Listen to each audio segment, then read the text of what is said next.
January 4th, 1954, Elvis Presley walked out of Sun Records in complete silence. He got into his beat-up car, sat there as the Memphis sun disappeared. What happened in that parking lot over the next 2 hours, the breakdown, the tears, the moment he almost gave up, would become the turning point that created a legend. Because sometimes the best thing that can happen is someone telling you you'll never make it. The door closes. January 4th, 1954, late afternoon, Memphis, Tennessee. Elvis Presley sat in his 1942 Lincoln Continental in the parking lot of Sun Records, hands gripping the steering wheel. Almost an hour ago, Sam Phillips had raised his hand and ended everything. Elvis had been sitting here ever since, watching his breath fog the windshield in the January cold. The tears came hard and fast, the kind that shake your whole body, the kind you can't hide. His mama had pressed his pants until the creases could cut paper. He'd slicked his hair back with pomade he'd saved up to buy, practiced until his fingers bled. And it had lasted exactly 4 minutes before Sam Phillips held up his hand and said, "That's enough. That's enough. Not, come back tomorrow. Not, let's try something else. Just, that's enough. Stick to truck driving." Elvis pressed his forehead against the cold steering wheel. In the rearview mirror, he saw what he was. A 19-year-old truck driver who'd just had his dream crushed by someone who actually knew the business. Through his tears, he watched other musicians coming and going from Sun Records. Real musicians, people who belonged, people who fit. Elvis had never fit anywhere. And now, Sam Phillips had confirmed it. The audition, earlier that day. Sam Phillips says 4 words that almost end everything. Earlier that afternoon, Elvis had been sitting in that same parking lot for 45 minutes trying to build courage. Sun Records, 706 Union Avenue, small storefront, simple sign. But to Elvis, it might as well have been Carnegie Hall. This was where Howlin' Wolf recorded, where B.B. King made magic, where legends were born. At 3:47 p.m., Elvis forced himself out before he could change his mind, grabbed his guitar, cheap acoustic, bought used, and walked toward the door. The bell chimed when he entered. Too loud, too cheerful. A woman looked up from the front desk. Marion Kisker, Sam Phillips' assistant, the gatekeeper. "Can I help you?" "Yes, ma'am. I'd like to audition, if you're hearing people today." Marion studied him. Nervous kid. Cheap clothes, beat-up guitar, but something about his intensity made her curious. "What kind of music do you sing?" "All kinds, ma'am. Gospel, country, blues, whatever you need." "Who do you sound like?" The question that always tripped him up. "I don't sound like nobody, ma'am." His voice quiet. "I just sound like me." Marion had heard that before from kids who couldn't carry a tune, but the way he said it, pride mixed with terror, made her pause. "Sam's in back, but I can record a test track. $4. If Sam likes it, he might call you back." Elvis's heart sank. He had $3.72, gas money for work tomorrow. "Ma'am, I've got $3.72. Is there any way?" "That's fine." Marion had bent this rule before. "Come on back." The recording booth was tiny. Marion handed him headphones patched with electrical tape. "What are you going to sing?" "My Happiness. It's my mama's favorite." Marion hit record. Elvis began. His voice came out shaky, nervous. But then something happened. He closed his eyes, forgot the equipment, forgot Marion watching. Just sang. That unique blend. Country twang meeting rhythm and blues soul. Something nobody had quite heard before. Marion's eyebrows raised. This kid didn't sound like the other country singers. Didn't sound like the blues singers either. He sounded like something in between. Elvis made it through the first verse when the door suddenly opened. Sam Phillips walked in, annoyed. "Marion, what's—" He stopped, seeing Elvis. "Just a test recording," Marion said. "This is Elvis Presley, sir." Sam crossed his arms, stared. "Play me something else, up-tempo." Elvis's hands shook so badly he almost dropped the guitar. He launched into "That's All Right," Arthur Crudup's blues song he'd been obsessing over, sang with everything he had. 4 minutes in, Sam held up his hand. "That's enough." Elvis stopped mid-verse. Sam looked at Marion, then at Elvis, voice flat, clinical. "Son, what exactly are you trying to be here?" I just sing what I feel, sir." "Radio needs boxes, son." Elvis hesitated. What if I'm not a box? Sam's expression didn't change. Then, radio doesn't need you. Silence hung in the air. What you feel isn't commercially viable, Sam continued. Country radio won't touch you. You sound too black. Black radio won't touch you. You're white singing their music wrong. You're stuck in no man's land. Marion started to interrupt, but Sam continued. And that guitar playing? Adequate at best. Your voice is interesting, I'll give you that. But interesting doesn't sell. People want familiar. Sam shook his head. What you're doing is too different. Each word hit like a hammer. My advice? Stick to truck driving. You've got steady work, right? Keep it. Music isn't going to work out. You don't fit anywhere. Silence. Then Elvis, barely audible. Yes, sir. Thank you for your time. The breaking point. Elvis breaks, but then remembers something his mama said. Back to the parking lot. Too different. That's what Sam had said. Not try again or work on it, just too different.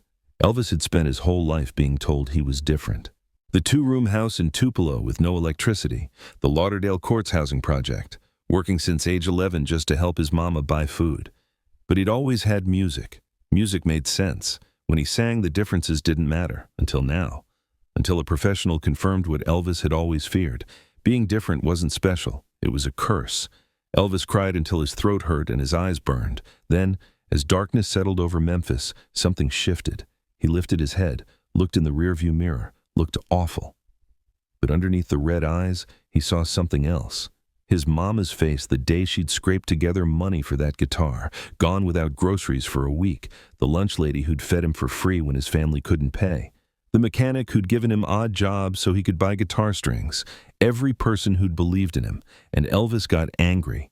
Not at Sam Phillips, at himself, for almost giving up. Sam said he didn't fit into any category. Well, maybe Elvis wasn't supposed to fit. Maybe he was supposed to create his own.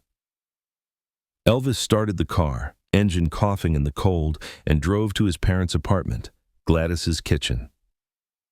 Gladys Presley took one look at her son's face and knew. Baby, what's wrong? Elvis sat at the small kitchen table, guitar in hand. I auditioned at Sun Records today. Gladys wiped her hands on her apron, sat across from him. And? Sam Phillips told me to stick to truck driving. Said my music's too confused, too different. Said I'd never make it because I don't fit anywhere. Gladys reached across the table, took his hand, her voice firm but gentle. That man told you that you don't fit into the boxes he knows. That's his limitation, not yours. Mama, baby, listen. She squeezed his hand. There are a million singers who sound like everybody else. Her eyes locked on his. The world don't need another one of those. The world needs someone who sounds like nobody else. The world needs you. Elvis wanted to believe her, but Sam's words were too fresh. You remember when you got rejected from the school choir? Elvis nodded. And what did I tell you? That being different was special. And I was right.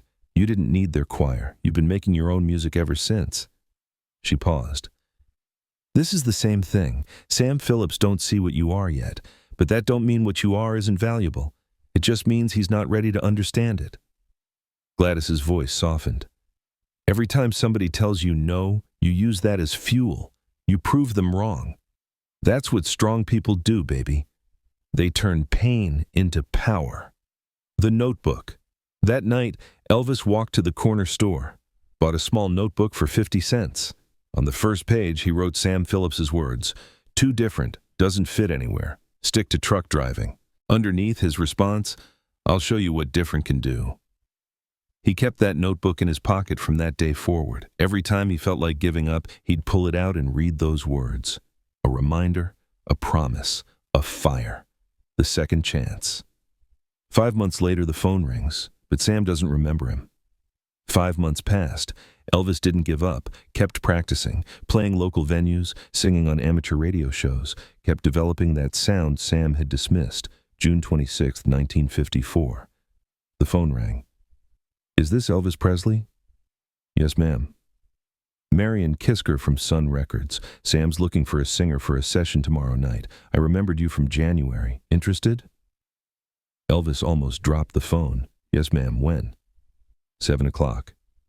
And Elvis? Yes, ma'am. Sam doesn't remember you. Don't remind him. Just come in and sing. The next evening, Elvis showed up, heart pounding. Sam was there with Scotty Moore on guitar and Bill Black on bass. They worked for hours. Different songs, different styles. Nothing clicked. Then, during a break, Elvis started fooling around with That's All Right, the same song from January, but different this time. He wasn't trying to impress anyone, wasn't trying to fit, just playing, having fun. Scotty and Bill joined in. Suddenly the room came alive with a sound nobody had heard before. Country, but not. Blues, but not. Something entirely new. Sam rushed in. What was that? What are you doing? Elvis stopped, afraid. Just messing around, sir. Do that again. Exactly what you just did. They recorded That's All Right in one take. When it was done, Sam looked at Elvis with awe. Son, I don't know what that was, but it's going to be huge. Elvis wanted to remind Sam about January, but he kept quiet, smiled. The notebook revealed. Elvis shows Sam the notebook. What's inside changes everything. That's All Right, released July 1954. Within weeks, most requested song on Memphis radio. Within months, sold-out shows. Within 2 years, biggest star in America. Contract negotiations with RCA. Sam pulled Elvis aside. You know what's funny? I almost let you slip away. That test recording in January '54, I told you to stick to truck driving. You remember? Elvis pulled out his wallet, removed a small, worn notebook. On the first page, Sam's words about being too different. Underneath, Elvis's response about proving him wrong. I remember, Mr. Phillips. Every word. Sam stared at the notebook, shook his head. Elvis, I was wrong, dead wrong. You weren't too different. I was too scared of different. Elvis smiled. You taught me something important that day. What's that? That when someone tells you you're too different to succeed, they're really saying they're too limited to understand. And that's not your problem. It's theirs. What different can do, pause and think. Has anyone ever told you you're too different to succeed, that you don't fit? If this story is hitting something in you right now, tell me in the comments, what Sam Phillips sentence have you heard in your life? Elvis kept that notebook for the rest of his life, pulled it out whenever discouraged, whenever someone said he couldn't. It reminded him, rejection isn't failure. It's just someone else's inability to see what you see in yourself. Years later, 1972 interview. Sam Phillips was asked about that first audition. I tell people I discovered Elvis, Sam said. But truth is, Elvis discovered himself. I just happened to be in the room the second time he showed me who he was. The first time, I was too deaf to hear it. Sam paused. But Elvis, he knew. Even when I told him no, he knew, and he kept believing until I finally caught up. The final truth. January 4th, 1954. A 19-year-old cried in a parking lot because someone told him he'd never make it. He could have believed them. Most people would have. But somewhere between the tears and his mama's kitchen table, Elvis made a choice. He chose to believe in himself more than he believed in Sam Phillips' limitations. Sam lived in a world where music fit neat categories. When Elvis showed up singing something that was all of those things and none of those things, Sam's brain couldn't process it. But Elvis wasn't confused. The world was. That's the lesson. Someone else's inability to see your value doesn't diminish your value. When the world says you don't fit, build your own world. His mama told him, the world don't need another one of those, baby. It needs you. And she was right. What would you write in your notebook? What rejection could become your fuel? Share below. Your pain can become your power if you let it. If this story hit you, tell me in the comments, which Sam Phillips sentence have you heard in your life? Subscribe to Elvis Presley Legacy Stories for more moments. Proving the people who change the world are often the ones the world rejected first. Share this with someone who's been told they're too different. Remind them different isn't a liability. It's a superpower waiting to be understood. If you're sitting in that parking lot right now, hear this. They're wrong, not because they're bad people, but because they can't see what you see. Your job isn't to fit into their boxes. Your job is to keep singing until the world builds a box around you. Elvis was told to stick to truck driving. Instead, he drove right past every person who doubted him and into music history. The world don't need another one of those. It needs you.